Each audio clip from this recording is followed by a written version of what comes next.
আসসালামু আলাইকুম, মৃদুল রিভিউ সবাইকে স্বাগত। বন্ধুরা, 2026 সালে একটা ফোন বাজারে এসেছে যেটা দেখলে মনে হবে 50,000 টাকার ফোন, কিন্তু দাম অনেক কম। আমি কথা বলতেছি নতুন অনর 600 লাইট নিয়ে। কিন্তু প্রশ্ন হচ্ছে, এটা কি সত্যি প্রিমিয়াম মিড রেঞ্জ কিলার, নাকি শুধু লুক দিয়ে ইমপ্রেস করে, নাকি পারফরমেন্স অনেক দুর্বল? এই সব প্রশ্নের উত্তর জানতে হলে আজকের এই ভিডিওটা আপনাকে ফুল দেখতে হবে, কারণ আজকের এই ভিডিওতে আমি সবকিছু খুলে বলবো এবং ফুল রিভিউ করে দেখাবো। তো চলেন, এক সেকেন্ড স্কিপ করবেন না। যারা ফেসবুকে দেখতেছেন ফলো করবেন, যারা ইউটিউবে দেখতেছেন সাবস্ক্রাইব করে পাশে থাকবেন। তো প্রথমে আমরা ফোনটা প্রায় 38,000 টাকার কাছাকাছি, 8 জিবি প্লাস 256 জিবি স্টোরেজ। আপাতত একটা ভেরিয়েন্টের খবরই আমি বলতে পারবো। তো চলেন আমরা আরো বিস্তারিত যদি দেখি, মানে ফোনটা যখন বক্স থেকে আনবক্সিং করবেন, ভিতরে আমরা কি পাবো।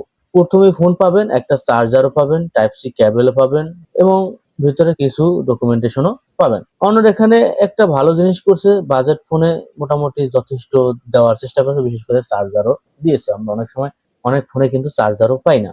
বক্সটা এখন আমরা সাইডে রেখে যদি ডিজাইন এবং বিল্ড কোয়ালিটি নিয়ে কথাবার্তা বলি, প্রথমেই ফোনটা দেখতে আমার কাছে দুর্দান্ত লাগে, মানে প্রিমিয়াম ফিল মনে হবে, কারণ ডিজাইনটা রেয়ারের দিকে আপনি দেখলে বুঝতেই পারবেন যে আইফোন 60 আস এখানে লেগেছে। প্রিমিয়াম লুক, গ্লাসি ব্যাক এবং অ্যালুমিনিয়ামের ফ্রেম, যার কারণে ফোনটা বিল্ড কোয়ালিটি যথেষ্ট ভালো এবং রেয়ারের দিকে সলিড। আমার কাছে এই ধরনের সলিড কোয়ালিটির ফোনগুলো ভালো লাগে, মানে অত বেশি ডিপলি ডিজাইন আমার কাছে ভালো লাগে না। এবং স্লিম 7.34 মিলিমিটার, লাইট ওয়াইট, একদমই ফিল ভালো। ফোনটা হাতে নিলে মনে হবে ফ্ল্যাগশিপ ফোন ব্যবহার করছে। ফোনটা যদি আমরা আরো আউটসাইড এবং ভিতর দিকে নজর দিই, ব্লুটুথ 6 5G তেই ফোনটা পাচ্ছেন, ম্যাজিক ওএস 10 পাচ্ছেন, অ্যান্ড্রয়েড 16 পাচ্ছেন, ফিঙ্গারপ্রিন্ট সেন্সর ডিসপ্লেতে পেয়ে যাবেন এবং সাইডে আপনার পাওয়ার বাটনও পাবেন, ভলিউম বাটন পাবেন এবং এআই একটা বাটনও পাবেন, যেটা দুর্দান্ত আমি বলবো, কারণ এখন বর্তমানে সব ফোনগুলোতে একটু এআই দেওয়ার চেষ্টা করে।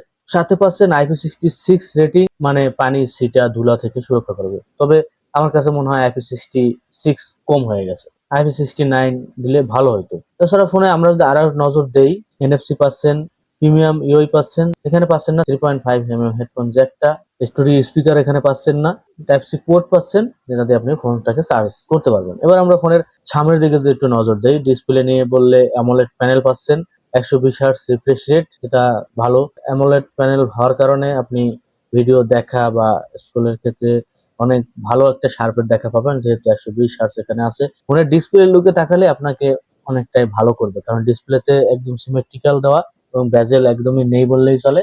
আমার কাছে ভালো লাগছে ডিসপ্লের ডিজাইনটা। সাথে পাচ্ছেন 6500 নিটস ব্রাইটনেস, মানে আপনি রোদের আলোতেও সরাসরি ইউজ করতে পারবেন, কোনো প্রবলেম হবে না। Outdoor use no problem. Netflix, YouTube super smoothly চলবে এই বাজেটে।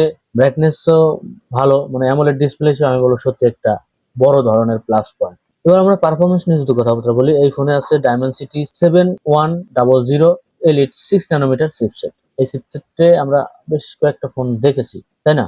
যেহেতু 8 জিবি র্যাম এবং 256 জিবি স্টোরেজ পাচ্ছেন, তো এটা ডেইলি ইউজ স্মুথ মোটামুটি ঠিকঠাকই আছে। গেমিং এর দিকে মিডিয়াম হাই সেটিং ওকে, মাল্টিটাস্কিং ল্যাগ ফ্রি আছে, তবে অতটা বেশি হেভি ইউজের দিকে আমি বলবো না। মানে ফ্ল্যাগশিপ লেভেলের ফোনে যেরকম একটা পারফরমেন্স পান বা স্পেশালি গেমিং এর ক্ষেত্রে আমি বলবো অতটাও ভালো হবে না, মানে তবে আপনি গেম খেলতে পারবেন, যেটা বললাম ওইভাবে আপনি গেম খেলতে পারবেন। Overall performance solid mid range level, না বেশি পাওয়ারফুল না উইক, মানে ব্যালেন্স এটা ব্যাপার এখানে আছে। এবার আমরা ক্যামেরা নিয়ে যদি কথাবার্তা বলি, রেয়ারের দিকে যদি আপনি তাকান, এখানে 108 মেগাপিক্সেল মেইন ক্যামেরা এবং 5 মেগাপিক্সেল আল্ট্রা ওয়াইড, তবে এখানে একটা টেলিফটো দেওয়া উচিত ছিল, এখানে আমরা টেলিফটোটা মিস করবো। তাছাড়া 5 মেগাপিক্সেলের আল্ট্রা ওয়াইডটা একটু কমই হয়ে গেছে। যাই হোক, আমরা বিস্তারিত যদি বলি, রেয়ার ক্যামেরা দিয়ে আপনার ডে লাইটে শার্প এবং ডিটেলস ঠিকঠাকই আছে। তাছাড়া অনর ফোনগুলোতে ক্যামেরাতে মোটামুটি ভালোই একটা ব্যাপার দেওয়ার চেষ্টা করে, মানে সোশ্যাল মিডিয়া রিডেবল একটা ফটো এখানে দেওয়ার চেষ্টা করে। পোর্ট্রেট ডিসেন্ট, একদম আমি অতটা ভালো বলবো না, এবং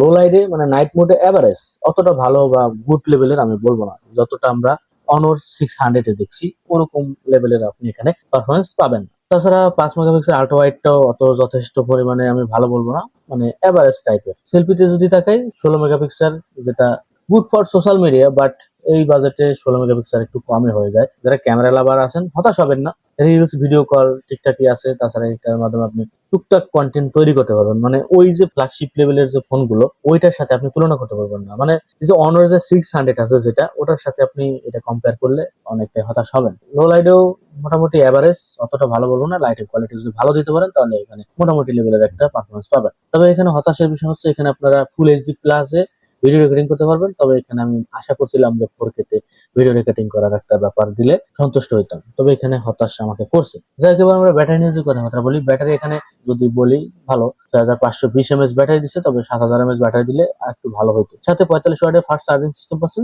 ব্যাটারির সাথে চার্জিং এর একটা ব্যালেন্স করার চেষ্টা করছে। যারা হেভি ইউজার আছেন তারা একদিন ইজিলি ব্যবহার করতে পারবেন, যারা নর্মাল ইউজার আছেন তারা 1 থেকে 1.5 দিনের একটা ব্যাকআপ পাবেন। মানে যারা স্টুডেন্ট কন্টেন্ট ক্রিয়েটর মোটামুটি পারফেক্ট একটা সাপোর্ট এখান থেকে পাচ্ছেন। এবার আমরা ফোনটার ফাইনালে যদি সারাংশ যদি দেখি যে কোন কোন বিষয় মাথায় রাখলে ফোনটা কেনা উচিত এবং হতাশ করছে যেসব বিষয়, যদি আপনি চান premium design, AMOLED display, big battery, তাহলে এই ফোনটা আপনার জন্য ঠিকঠাকই আছে। তবে যদি কেউ চান যে হেভি গেমিং করবেন, বেস্ট ক্যামেরা পারফরমেন্স চাচ্ছেন, তাহলে আপনাকে অন্য অপশন দেখতে হবে, কারণ এই বাজেটে অন্যান্য অপশন আছে। তবে এখন আস্তে আস্তে কেন জানি ফোনের দাম প্রতিদিনই বাড়তেছে, এখানে আসলে একটা চিন্তার বিষয়। তো 2026 সালে best stylist mid range phone এর মধ্যে একটা আমি বলবো, ব্যালেন্স করছে, কোনো জায়গায় হাই না, মানে ক্যামেরা একটু ভালো বা হাই গেমিং, তাহলে একটু অন্য অপশন আপনাকে দেখতে হচ্ছে। ফাইনালি এবার আপনার মতামত জানার সময় এসেছে। ভিডিওটা ভালো লাগলে লাইক করবেন। নেক্সট যে কোন ধরনের রিভিউ দিতে চান কমেন্টে জানাবেন। আপনি কি এই ফোনটা কিনবেন, নাকি আপনাকে কোন জায়গায় হতাশ করছে বা ভালো